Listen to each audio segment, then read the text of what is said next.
A noite começava a descer sobre a terra de Gossém, no Egito, quando de súbito, de todas as casas, partiram os balidos de cordeiros sendo mortos. Em cada casa, um homem segurava uma vasilha cheia do sangue do cordeiro e aspergia o sangue com hisopo nas ombreiras e vergas das portas. Dentro de poucos minutos, toda a comunidade israelita se tornou uma comunidade de sangue. Chegada a noite, todos os membros de todas as famílias em cada casa uniram-se, prontos para uma longa viagem, e puseram-se a comer carne assada dos cordeiros sacrificados. Comiam tudo, desde a cabeça até as pernas e intestinos.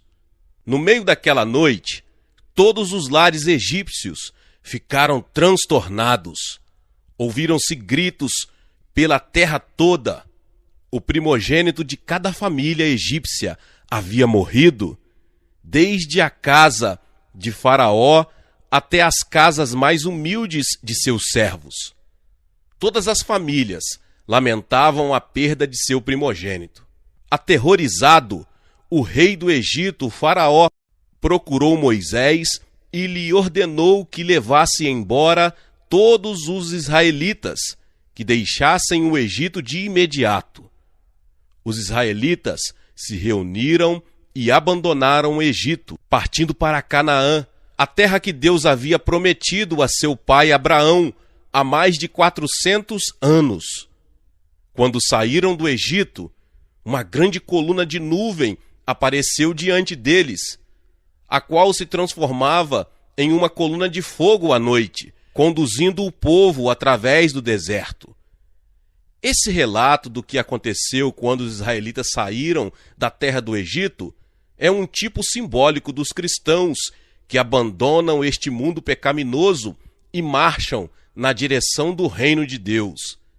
Através da história do êxodo dos filhos de Israel, nós cristãos podemos aprender a viver com máximo sucesso ao contatarmos como Deus providenciou tudo para os israelitas e como o Senhor tratou deles.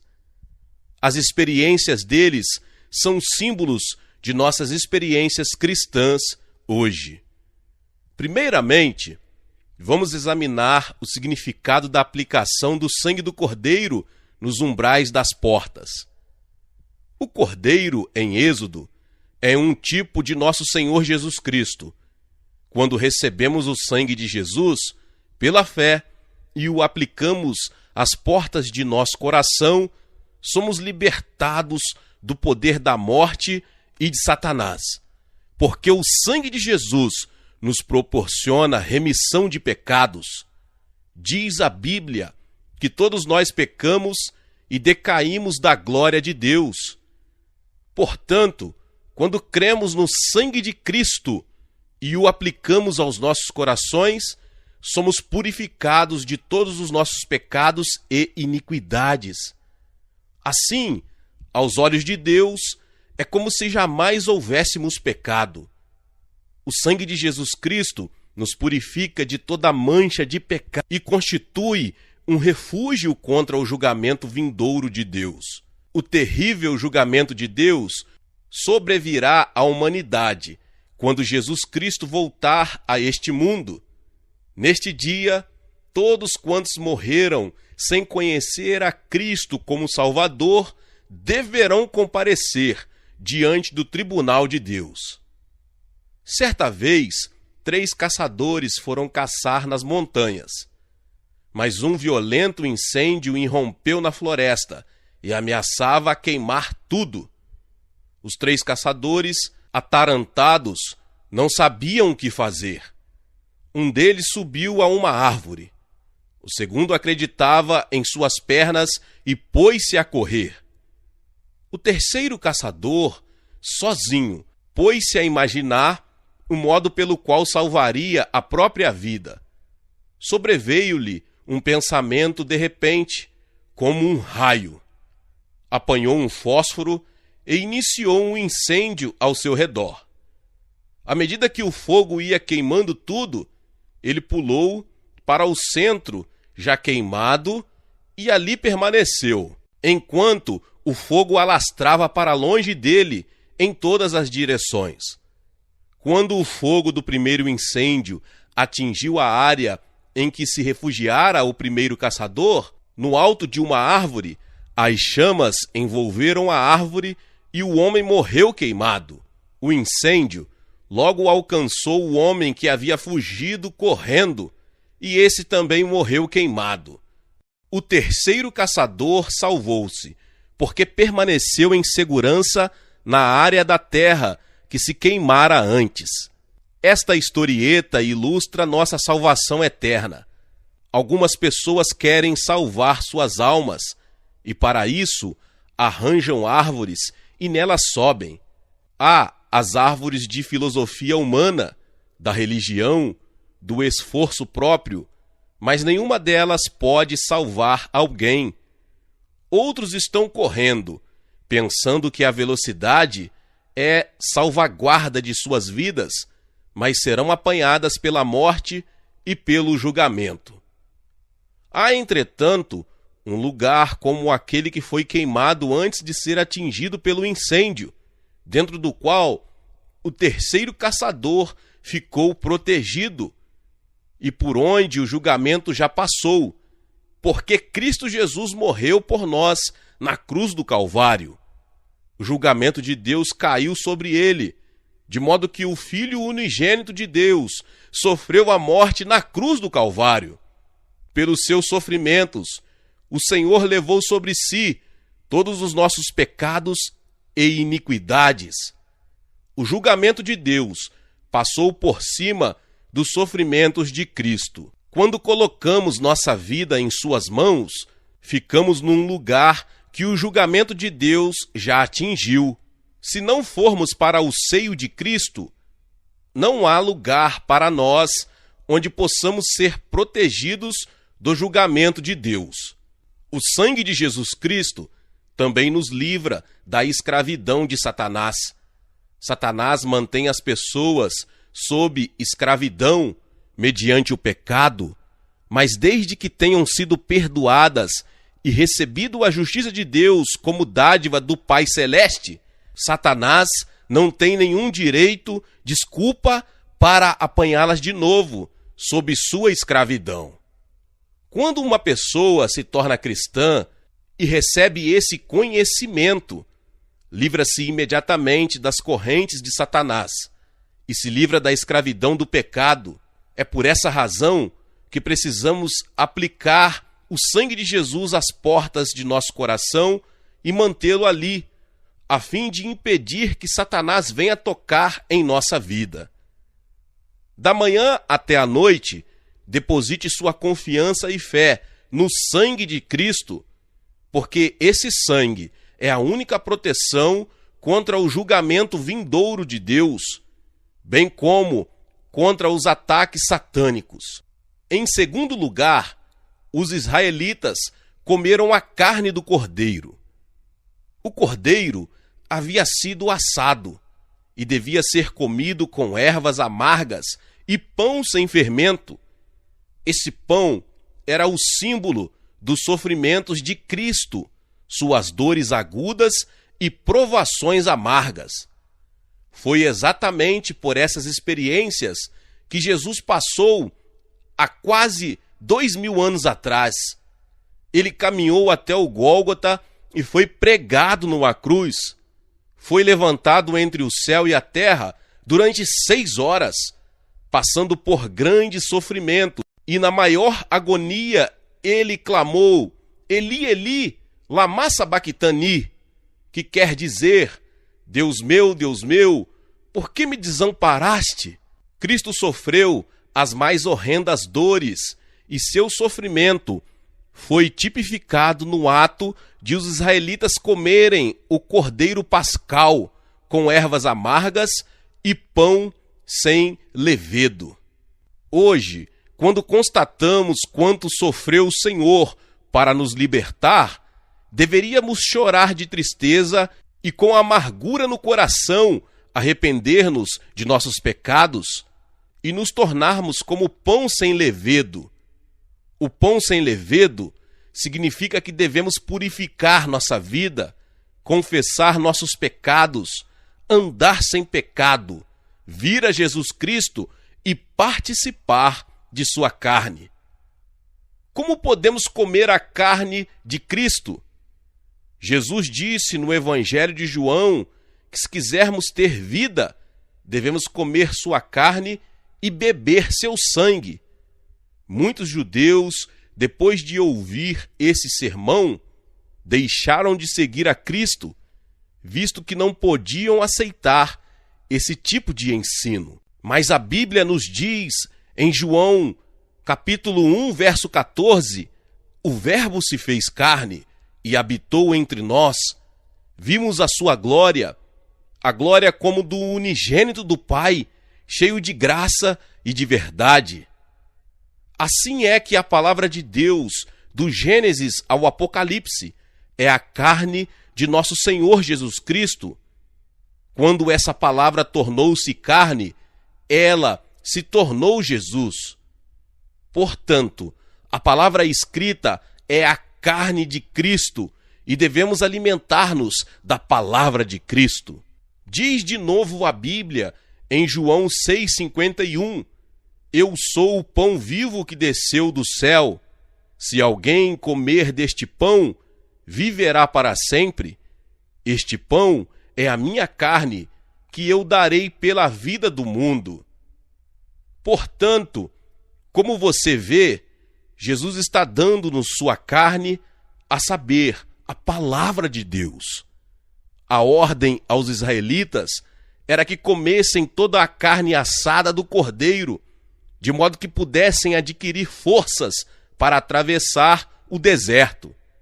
Se nós quisermos ter forças que nos possibilitem atravessar o deserto deste mundo, com todo sucesso, com todas as vitórias, precisamos comer a palavra de Deus de modo regular.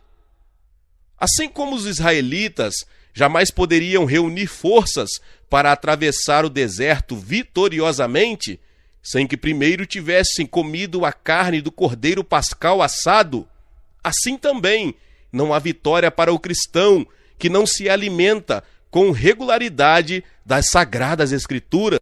Por que é necessário que se leia continuamente a palavra de Deus? Porque a palavra de Deus nos purifica. Diz a Bíblia, em João 15, 3 e 4, vós já estáis limpos por causa da palavra que vos tenho falado. Permanecei em mim, e eu permanecerei em vós. O ramo de si mesmo não pode produzir fruto, se não estiver na videira. Tampouco vós podeis produzir fruto, se não permanecerdes em mim. Se você não receber purificação constante da parte do Senhor Jesus, você perde seu poder e o direito de habitar no Senhor. Para habitar em Cristo constantemente, precisamos estar limpos. E para limpar nossa vida, precisamos ler a palavra de Deus com regularidade. A palavra penetra em nosso coração, mostra-nos a nossa situação, e enquanto confessamos nossos pecados, somos renovados, purificados pelo sangue. A palavra também cura. Diz-nos a Bíblia no Salmo 107, 20, enviou a sua palavra e os sarou, livrou-os da destruição. Muitas pessoas doentes em hospitais e em seus lares me pedem que eu vá até elas e lhes imponha as mãos para que fiquem curadas. Todavia, se não aceitam o Evangelho, não me dou ao trabalho de ir até essas pessoas, porque não sou eu quem cura, é a palavra de Deus falada pela minha boca. A cura vem mediante a palavra, e nós estamos pregando a palavra que cura. Não somos curandeiros. A palavra de Deus é o poder do Espírito Santo e que realizam a cura. Se constantemente meditarmos na Bíblia e dela nos alimentarmos, ela purificará e curará nossas vidas físicas e espirituais, bem como resolverá nossos problemas domésticos, profissionais e pessoais. Leia a palavra e mantenha a cura em seu coração, em seu corpo e em sua alma, bem como em seu lar e na sua vida diária. A palavra também pronuncia sabedoria e julgamento. Salmo 119, 105 diz: Lâmpada para os meus pés é a tua palavra, e luz para os meus caminhos. Quando passamos pela vida, neste mundo, com frequência nos sentimos como que cegos, ou como se estivéssemos num beco sem saída.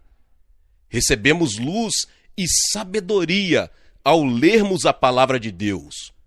Se você ler a palavra e meditar nela com regularidade, o Espírito Santo revelará a você o profundo significado das Sagradas Escrituras e partilhará com você a sabedoria e a luz. Isto o capacitará a desenvolver o tipo certo de julgamento decisório e a ter a sabedoria de quem vive vitoriosamente nesta vida. A palavra de Deus nos dá nutrição espiritual, de tal modo que crescemos em Cristo. Nenhum pai ou mãe deseja que seu filho sofra subnutrição e não cresça. Deus quer que você continue a crescer na graça e se torne um gigante espiritual em Cristo. 1 Pedro 2,2 diz o seguinte: Desejai ardentemente, como meninos recém-nascidos, o puro leite espiritual, para por ele crescerdes para a salvação. Assim, se com toda a sinceridade desejamos o leite da palavra e comemos a palavra, esta se torna nosso nutriente, alimento de nossa alma, e crescemos espiritualmente e nos tornamos mais fortes no Senhor Jesus Cristo. Assim como os israelitas receberam a ordem de comer toda a carne do cordeiro, desde a cabeça até as pernas, Deus também nos pede que comamos toda a carne de nosso Senhor Jesus Cristo, do Gênesis até o Apocalipse. Se pudermos digerir a palavra de Deus, cresceremos espiritualmente, ficaremos mais fortes e poderosos. Em terceiro lugar, quando os israelitas saíram do Egito, de imediato, uma coluna de nuvem apareceu diante deles. Durante o dia, a coluna era uma nuvem, e à noite a nuvem se transformava numa coluna de fogo que guiava o povo pelo deserto até Canaã. Quando saímos deste mundo pecaminoso, Deus nos dá uma coluna de nuvem e de fogo, o Espírito Santo, que habita em nosso coração. O Espírito Santo nos conduz todos os dias pelo deserto deste mundo até chegarmos a Canaã celestial, na presença do Eterno. O sol brilhava e aquecia demais os israelitas na caminhada pelo deserto, mas essa coluna de nuvem era uma sombra permanente, protetora, que os abrigava contra os raios do sol, capazes de queimá-los. À medida que vamos atravessando este mundo efervescente, passaremos por provações, tribulações, épocas de problemas capazes de queimar-nos o coração, mas o Espírito Santo é um conforto e uma fonte de alegria e paz. Sem a presença desta sombra protetora do Espírito Santo, que nos protege contra o sol torrido deste mundo, não podemos viver uma vida bem-sucedida. A coluna de fogo também constituía proteção contra quaisquer inimigos que tentassem atacar os israelitas à noite. Quer se tratasse de outro inimigo, representado por outra nação, quer se tratasse de feras do deserto, a coluna de fogo iluminava os israelitas. Ninguém e nada poderia penetrar ali sem ser descoberto. O fogo do Espírito Santo, que reside em nós, afasta todos os espíritos maus, protege-nos contra os ataques de Satanás e permite que descansemos no regaço de nosso Pai Celestial. É por isso que você precisa ter comunhão com o Espírito Santo continuamente, através da oração. Estando você a atravessar este deserto da vida, o Espírito Santo é a pessoa da Trindade que habita em você, que intercede por você, que ajuda você e o conforta, ensina e orienta. Nunca se esqueça de reconhecer o Espírito Santo e de depender dele. Deleite-se nele sempre, louve sua presença e agradeça a ele a orientação e a força que ele lhe dá. Meus irmãos e irmãs, quando você aceita a Jesus Cristo como seu Salvador pessoal, você deve conhecer a tríplice provisão do Senhor, em função de você viver uma vida cristã vitoriosa. Se você ficar sem qualquer dessas três bênçãos, vai entrar em dificuldades em sua vida cristã. O sangue e a carne do Cordeiro, mas a coluna do Espírito Santo, são partes integrantes do Evangelho de Cristo. Quando você conhece a verdade e coloca sua fé nessas provisões que Deus preparou, você passa a ter uma vida cristã vitoriosa, poderosa, à medida que vai vencendo o deserto deste mundo. Glória a Deus, aleluia. Deus abençoe os meus irmãos e irmãs que ouviram esta palavra. E se você chegou aqui pela primeira vez e ainda não é inscrito aqui no canal, se inscreva aqui no canal e ative o sininho das notificações.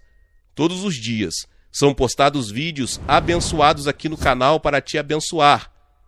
Também pedimos que você deixe o seu like. É muito importante para este vídeo. E não se esqueça, meus irmãos e irmãs, de compartilhar com mais pessoas esta palavra. Glória a Deus. Nos vemos.